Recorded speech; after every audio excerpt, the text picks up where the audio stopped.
and maybe taking it a step up, if I don't have faith in the actual NFT and I live more by the idea, let's not try to find the gold. Let's try to find the shovels and the chains and stuff. So basically taking it a level up.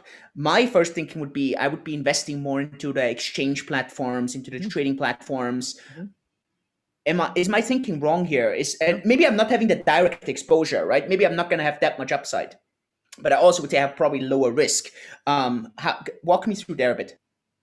Yeah, I have most of my portfolio, 70-80% of it is in cryptocurrencies or equity into companies that, like you said, are on a structural level, marketplaces that are going to be big NFT marketplaces, like Rarible, Decentraland Mana token, because, as a virtual land, it might be a big place, as a virtual place where people may hang out and build like conference centers and whatever. Sandbox also has a sand token. You got whale token. So if you want exposure, there's about 5 to 10 that cover the spectrum. You can also invest in Matty that are building. They've got like 50 dApps in the NFT space built on Matty. Flow blockchain that are becoming a blockchain. Engine as well. Yeah, Engine. Wax is like a collectible launch platform. So there's like 10 to 15 that are mature and have been around for 2 to 3 years. I think NFTX is doing like index funds for NFTs. There's an array, Bondly Finance. So there's not one that cover everything, but there's 10 to 15, just like you want to invest in DeFi coins. I have a set of like 10 to 15 that I've spread my wealth across, and they're doing pretty well, man. Like yesterday they were all mooning and I was like, wow, this is like, no, I have that's the space that I've invested in, and I saw it. It's like insane, like massive gains over the past couple of days, especially. Obviously not as much as if you invest directly into the NFT, but then also I don't have to have as much conviction on the individual piece or something.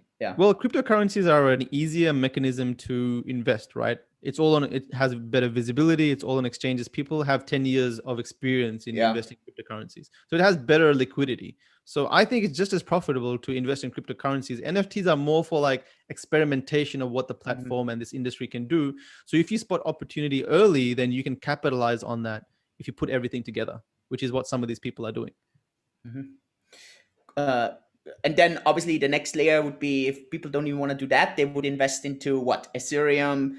Which blockchains are most of those, basically all those projects on? I mean, because you could say, okay, I'm just investing into the blockchain. Yeah, my upside is the smallest in comparison to if NFTs take off, but my downside is the lowest.